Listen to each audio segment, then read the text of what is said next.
Shalom. Kita dapat berjumpa kembali dalam program Bible Study Online CK7, di mana hari ini kita akan melanjutkan pembelajaran kita, saudara, dari 2 Tawarikh pasal yang ketiga. Ingat pertemuan terakhir kita bagaimana Salomo melanjutkan kerinduan ayahnya yaitu Daud untuk membangun rumah bagi Allah secara permanen, yang nanti menunjuk kepada bait Allah atau bait suci. Nah, setelah menyiapkan segala sesuatu, bahan-bahan yang harus dipersiapkan, menjalin kerjasama dengan raja dari Tirus, mendatangkan kayu aras, kayu sanobar, cendana dari Libanon, maka tiba waktunya Salomo memilih orang-orang ahli untuk mulai pembangunan bait suci. Nah, kisahnya seperti apa ketika Salomo membangun ini, saudara? Mari, sebelum kita membaca, merenungkan, dan mengambil manfaat untuk iman kita, terlebih dahulu kita datang kepada Tuhan. Kita minta Tuhan mengurapi kita. Kami datang kepadamu Tuhan, kami hampiri tahta-Mu, menikmati kehadiran-Mu. Ini kerinduan kami, ini kerinduan kami anak-anak-Mu.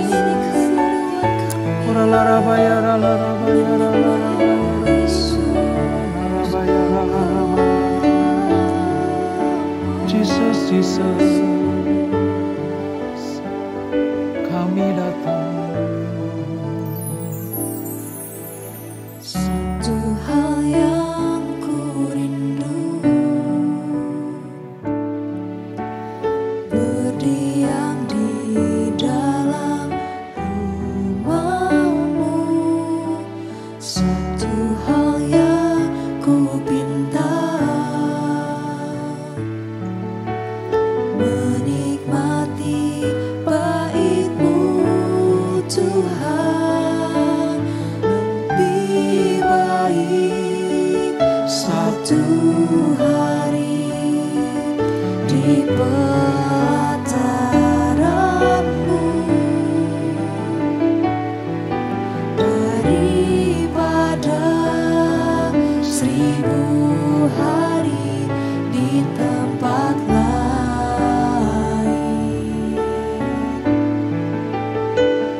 Kau Allah yang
hanya di bait-Mu,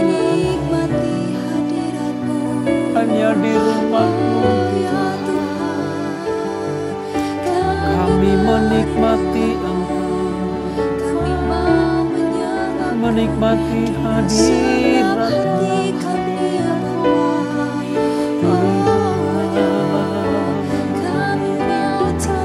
Kau sinari kami dengan kasih, Kau sinari kami dengan kekudusan.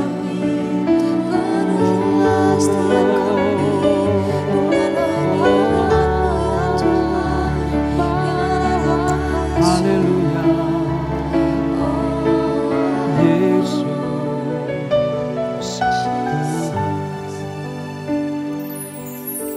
Sinar kemuliaan-Mu Bapa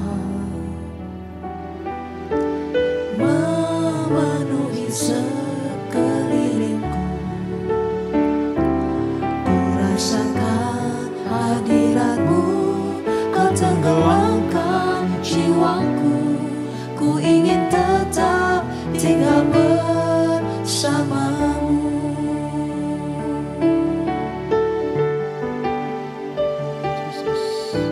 Sinar kemuliaan-Mu Bapa memenuhi sekelilingku. Ku rasakan hadirat-Mu, Kau tenggelamkan jiwaku. Ku ingin tetap tinggal bersama-Mu.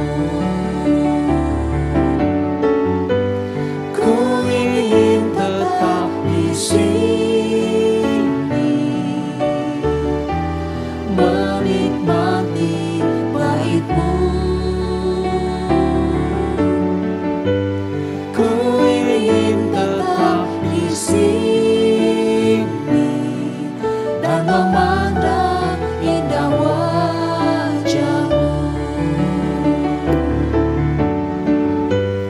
Ku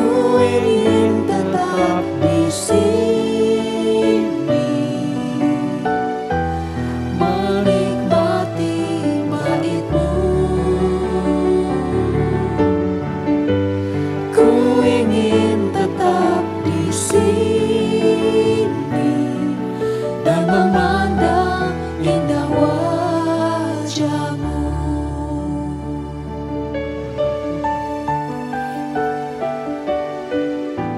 Sinar kemuliaan-Mu Bapa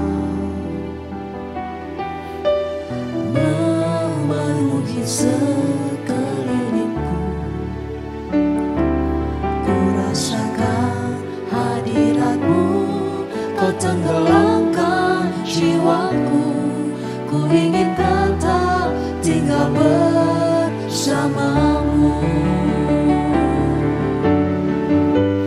Ku ingin tetap di sini menikmati bait-Mu. Ku ingin tetap di sini dan memandang indah wajah-Mu. Ku ingin tetap di sini menikmati bait-Mu. Ku ingin tetap di sini dan memandang indah wajah-Mu,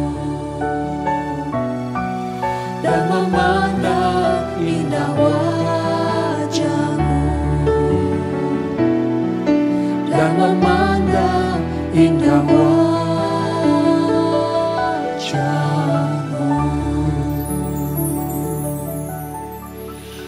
Hanya di tempat kediaman-Mu ya Tuhan, kami temukan kedamaian. Hanya di rumah-Mu yang kudus, kami temukan sukacita. Itulah sebabnya kami mau tetap ada di dalam hadirat-Mu. Kami mau tinggal di dalam hadirat-Mu.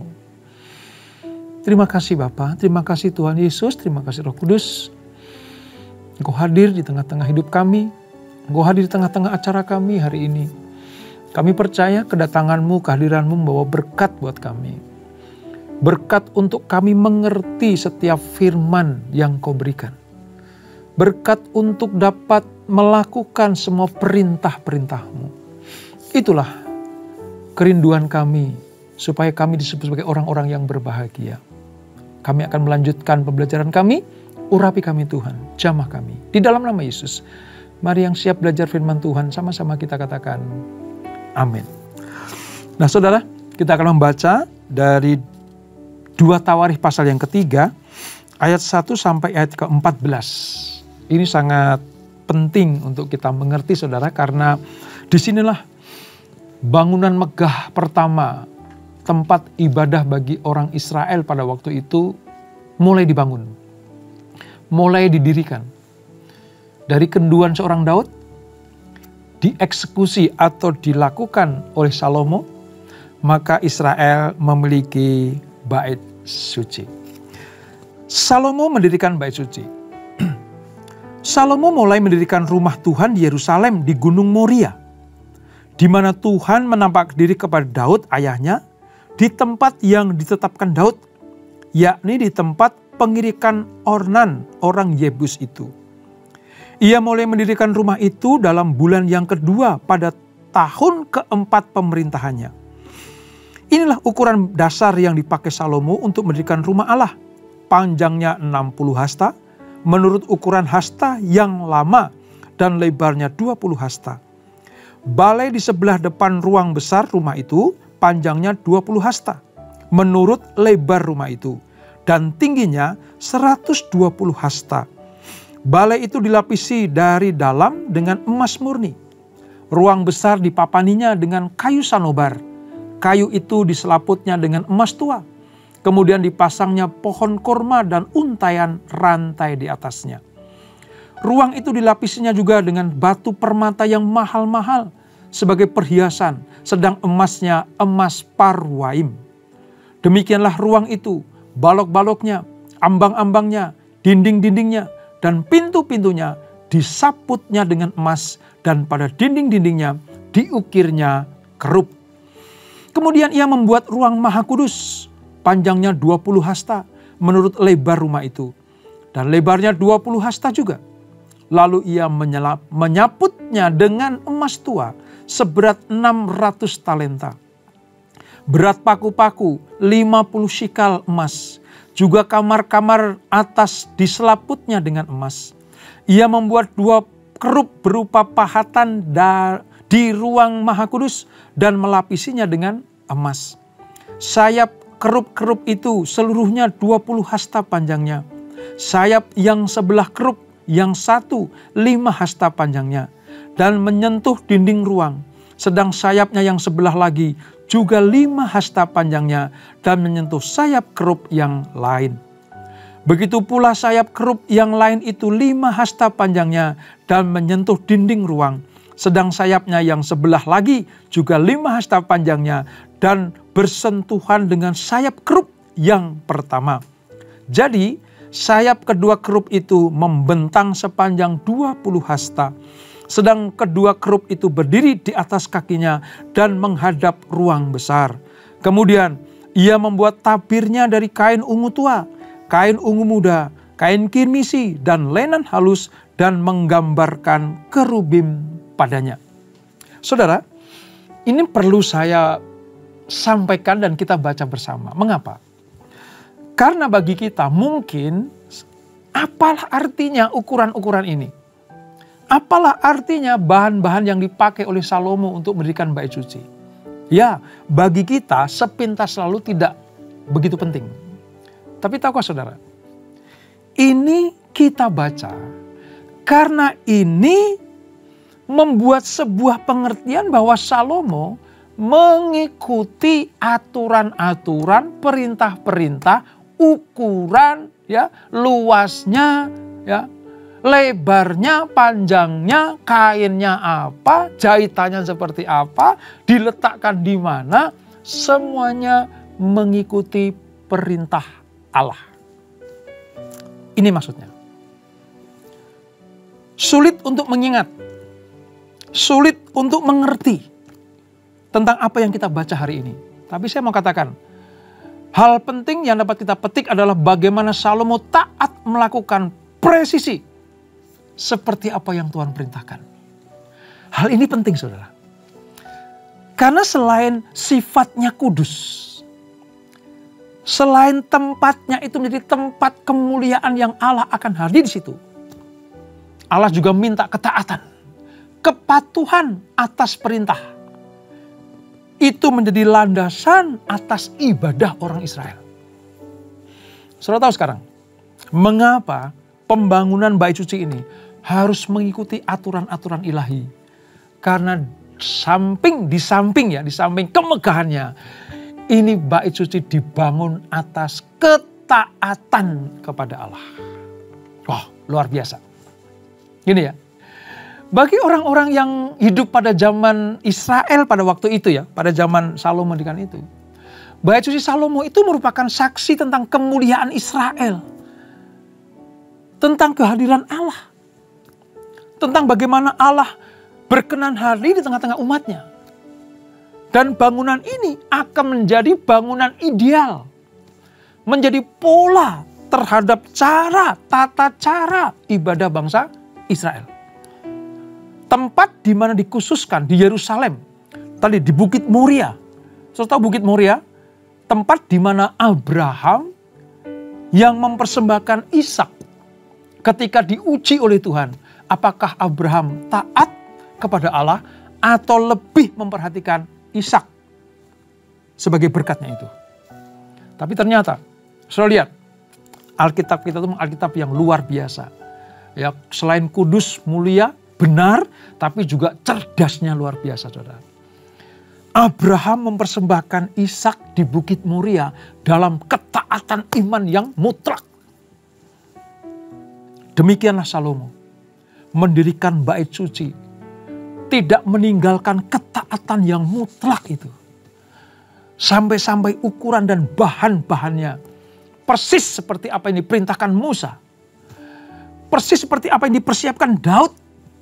Demikianlah Salomo melakukannya. Jadi kita mengerti sekarang mengapa hal ini dimasuk ke dalam kitab suci kita. Sebab Tuhan minta seperti Abraham taat dan seperti Daud taat, demikianlah seperti Salomo taat. Maka Tuhan minta juga saudara dan saya taat melakukan semua perintah Tuhan. Saudara, bait suci ini merupakan bangunan yang istimewa. Ya, dalam pasal yang ketiga ini, ya, Salomo mulai mendirikan rumah Tuhan itu. Ya. Penulis Tawarikh menyatakan di mana tempat Salomo mendirikan Tuhan. Tadi saya singgung ya tentang Bukit Moria atau Gunung Moria. Menyebut kata Moria. Kalau kita ingat kata Moria, kita ingat Abraham. Bagaimana bapak leluhur bangsa Israel ini menanamkan sebuah tiang kehidupan. Di mana kehidupan bangsa pilihan bangsa Israel pada waktu itu kan memang belum ada. Israel itu belum lahir, saudara. Israel ada setelah apa? Abraham punya anak Ishak punya anak Yakub, nanti diubah jadi Israel. Tetapi tiang pancang iman kepada Allah yang benar sudah dinyatakan Allah dalam diri Abraham. Dengan demikian, penyembahan orang Israel harus merujuk kepada ketaatan pengabdian Abraham kepada Allahnya. Ini maksudnya. Makanya Daud dibimbing Tuhan bahwa bait suci yang menjadi lambang hadirat Tuhan itu harus didirikan di Bukit Moria. Sekarang ini, pada zaman ini, Bukit Moria itu di komplek Masjid Dome of the Rock. Yang sebelah baratnya itu ada tembok ratapan. Disitulah dipercaya sebagai Bukit Moria, tempat bait Allah didirikan. Dan pada saat ini sudah tidak ada bangunan lagi.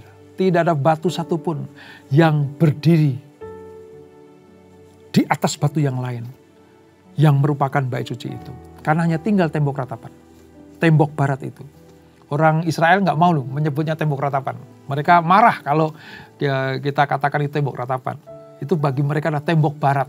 Sisa-sisa tembok barat ketika Salomo memberikan bait Allah. Dihancurkan oleh Nebukadnezar. Dibangun kembali oleh Nabi Ezra. Lalu dihancurkan Titus pada tahun 70 Masehi. Dan sisanya sampai sekarang hanya tembok barat itu. Itu pun sudah menjadikan sebuah apa? Sejarah. Bahwa memang betul-betul ada bait suci itu. Didirikan di Bukit Muria. Di Gunung Muria ini. Sebagai lambang bahwa ketika orang Israel mempersembahkan korban. Ketika orang Israel beribadah dengan membawa korban.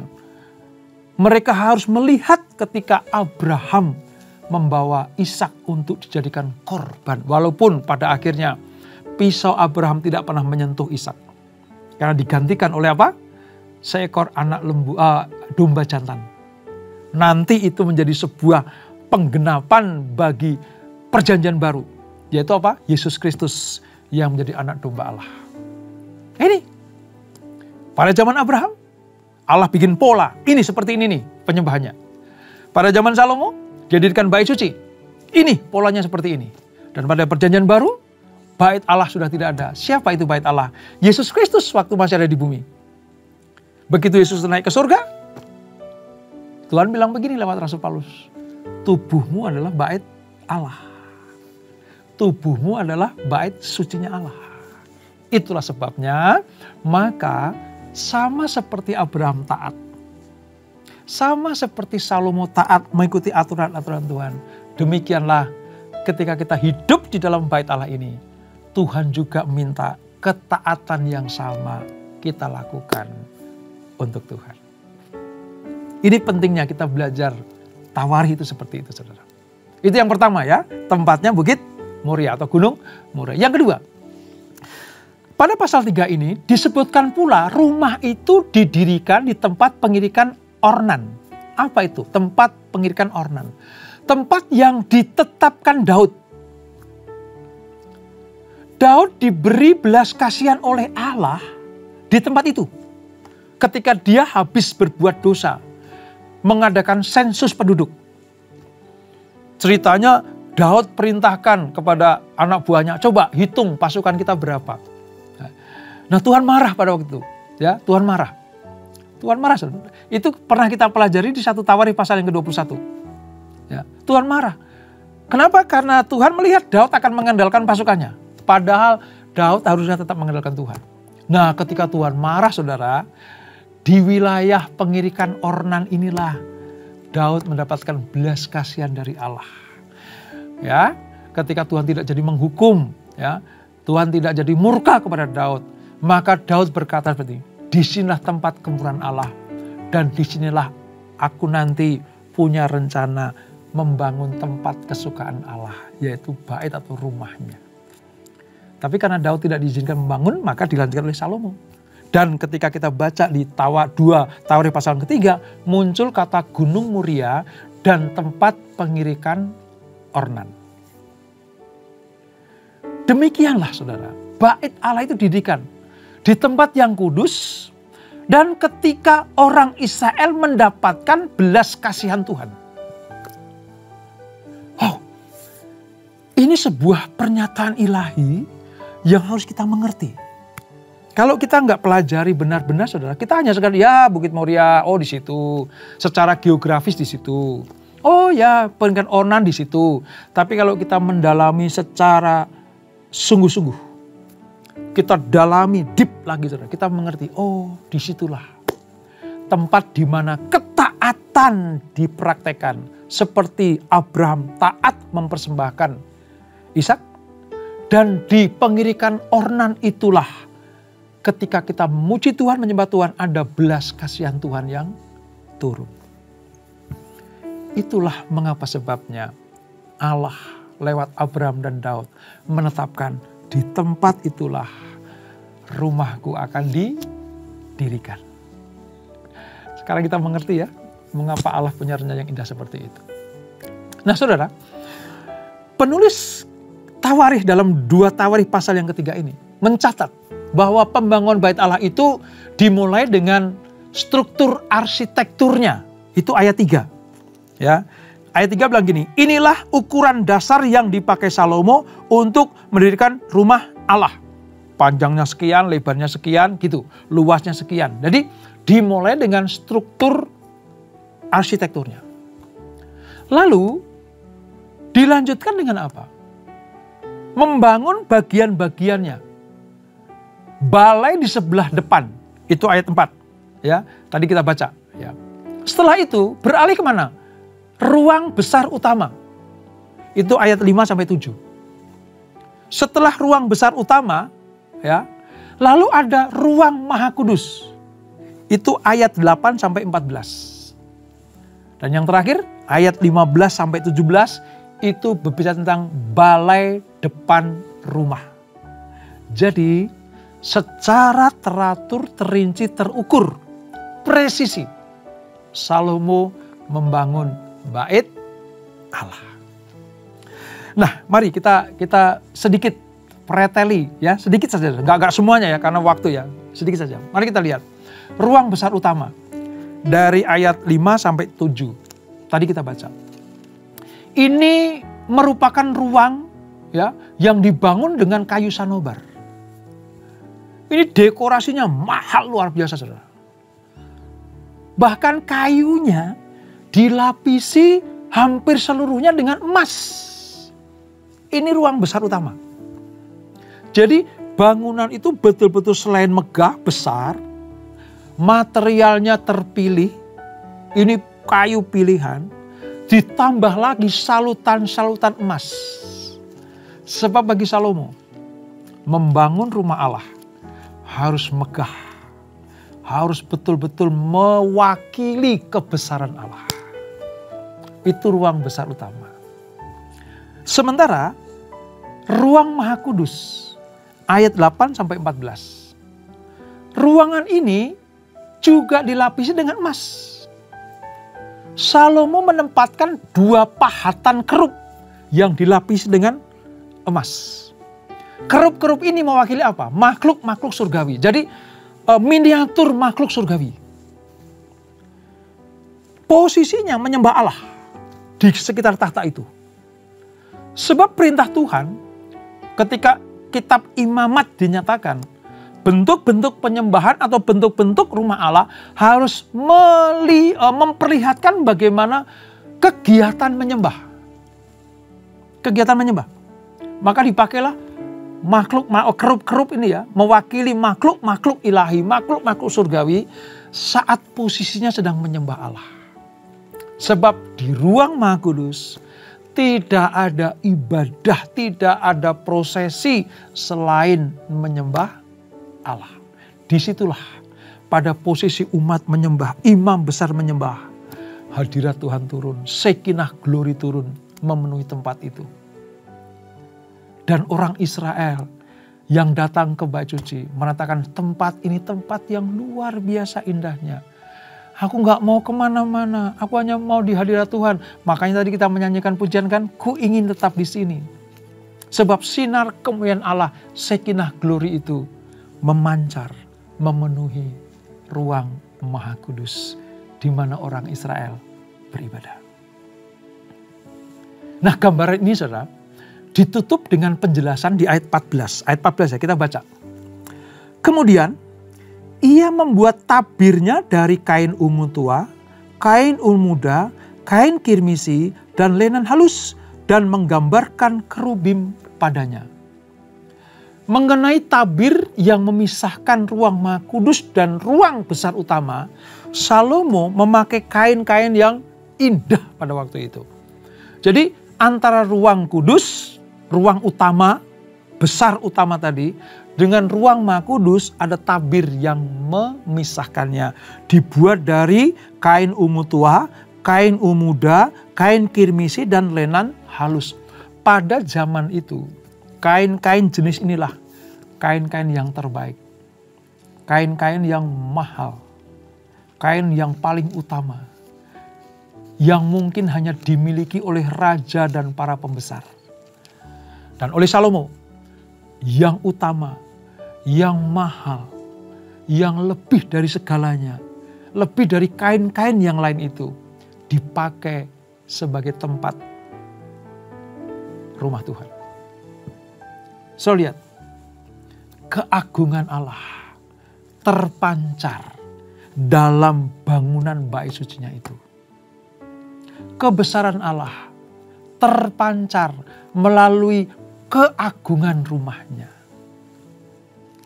Ini di Perjanjian Lama.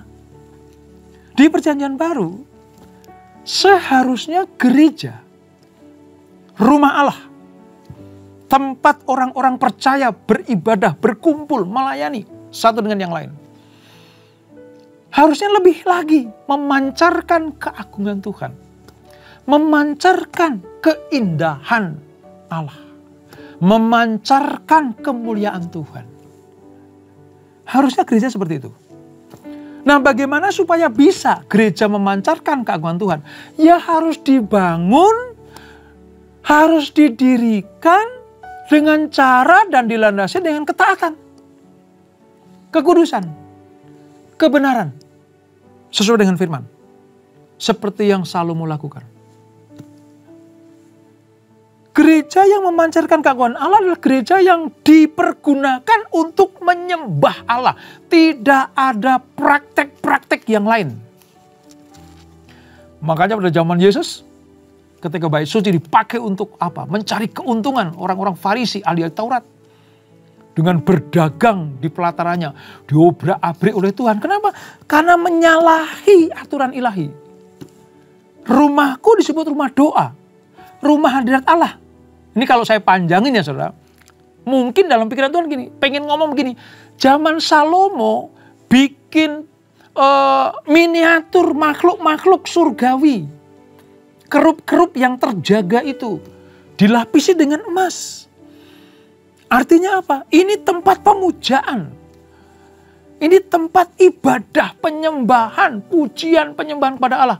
Lah kok kamu bikin tempat berjual beli? Kita tahu sekarang mengapa Allah lewat Yesus Kristus itu marah luar biasa.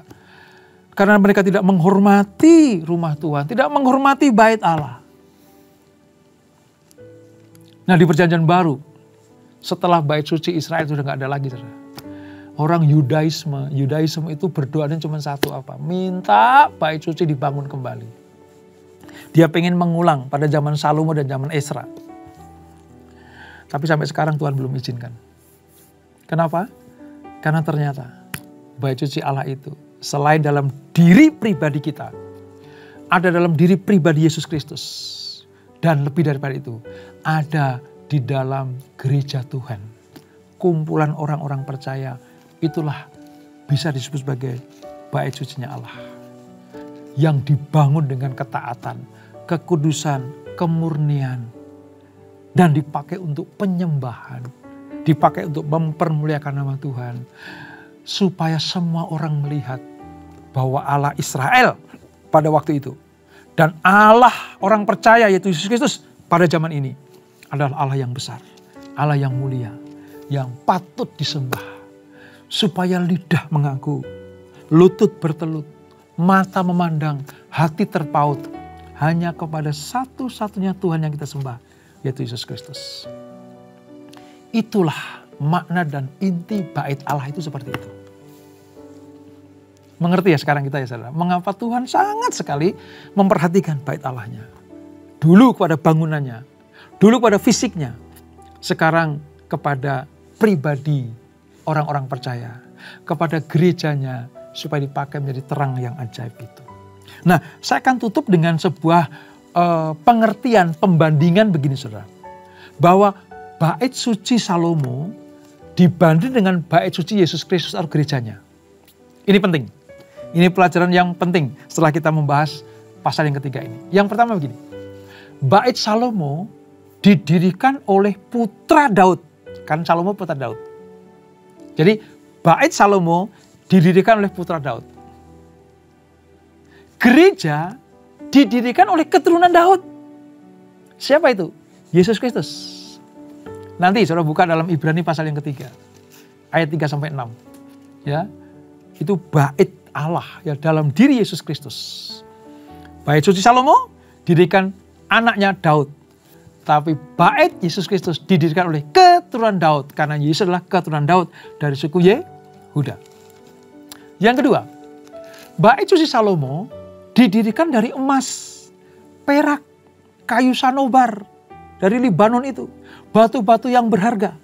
Itu bait suci Salomo. Tapi gereja didirikan dengan kehidupan orang-orang yang dibeli oleh darah Kristus. Makanya darah Kristus itu mahal. Sebab apa? Melebihi material yang dibangun oleh Salomo pada waktu dia membangun bait suci yang pertama. 1 Petrus 1 ayat 18 sampai 19. Itu darah Kristus yang mahal, saudara. Saya baru tahu kenapa disebut kata mahal ya, gitu. Ternyata ini mewakili bahwa ini lebih daripada material Salomo dulu. Wow, luar biasa itu. Ya, kalau kita nggak belajar satu tawar, kita nggak ngerti perbandingannya, saudara. Tapi kita baca ini, kita ngerti sekarang. Dan yang ketiga, bait suci Salomo didirikan di Gunung Muria. Ya, itu puncak bukit yang tadi saya jelaskan, di mana Abraham mengorbankan Ishak anaknya. Gereja dibangun di atas Yesus Kristus, batu karang yang teguh, yang dimeteraikan oleh kematiannya sebagai korban karena kita. Ingat, di Gunung Muria, Bukit Muria, Abraham mempersembahkan Ishak. Tapi di Golgota, Yesus Kristus mencurahkan darahnya, mengorbankan nyawanya untuk saudara dan saya. Wah, luar biasa ya. Itu yang ketiga. Yang keempat, bait Salomo pada perayaannya dilayani oleh imam-imam duniawi. Imam besar yang dijatah setiap tahun sekali gitu ya. Seperti misalnya Zakaria gitu ya. Itu dilayani oleh imam-imam duniawi.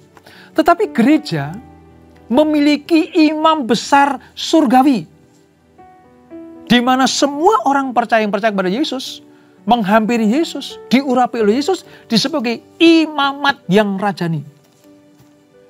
Kalau dulu imam besar, sekarang di perjanjian baru imamat yang rajani. Siapa itu? Saudara dan saya. Yang kelima, bait Salomo diperindah, dipercantik dengan barang-barang yang mahal seperti emas dan aneka dekorasi yang luar biasa. Nah, keindahan gereja apa, saudara? Gereja keindahannya terletak pada kemurnian dan kuasa Roh Kudus di dalam kehidupan orang-orang percaya. Saudara tahu, semakin indah kehidupan orang-orang percaya, semakin indah jemaat Tuhan di satu gereja. Walaupun mungkin bangunan gerejanya tidak seberapa indahnya, tapi kalau diisi oleh orang-orang seperti itu, melebihi emas perak yang dipersembahkan Salomo kepada Tuhan. Yang keenam, bait suci Salomo menyediakan tempat kediaman yang khusus bagi Allah di antara umatnya. Sementara gereja dipersembahkan untuk Tuhan dan semua orang. Karena gereja menerima siapapun juga yang mau bertobat, mengakui Yesus sebagai Tuhan dan Juru Selamat. Dulu khusus untuk orang Yahudi saja beribadah. Tapi gereja terbuka untuk siapa saja.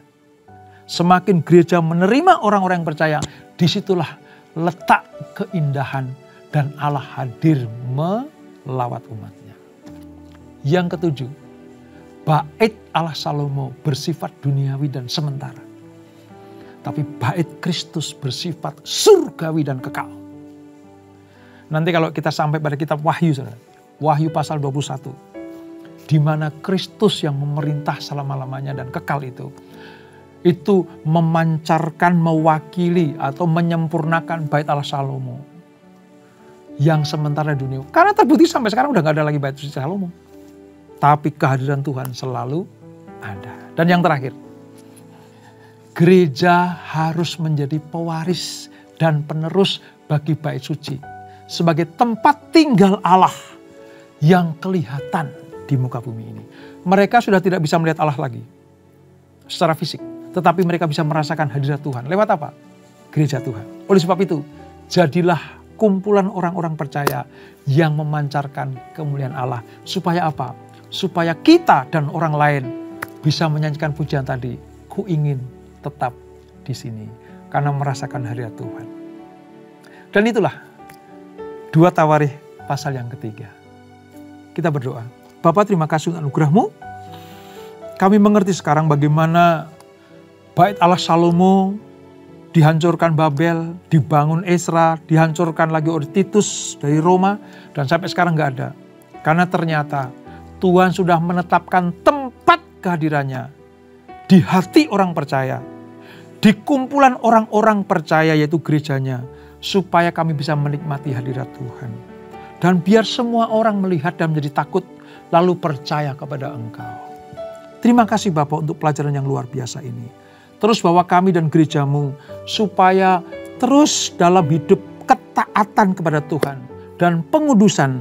Dengan demikian kami disebut sebagai imamat yang rajani, bangsa yang kudus, umat kepunyaan Allah untuk memberitakan kabar baik kepada siapa saja. Terima kasih Roh Kudus untuk hadirat-Mu, pengertian ini luar biasa. Dan kami mau taat dan setia. Sebelum kami tinggalkan acara ini, kami siapkan hati kami terima berkat yang daripada-Mu. Kekasih Kristus, arahkan hatimu kepada Tuhan.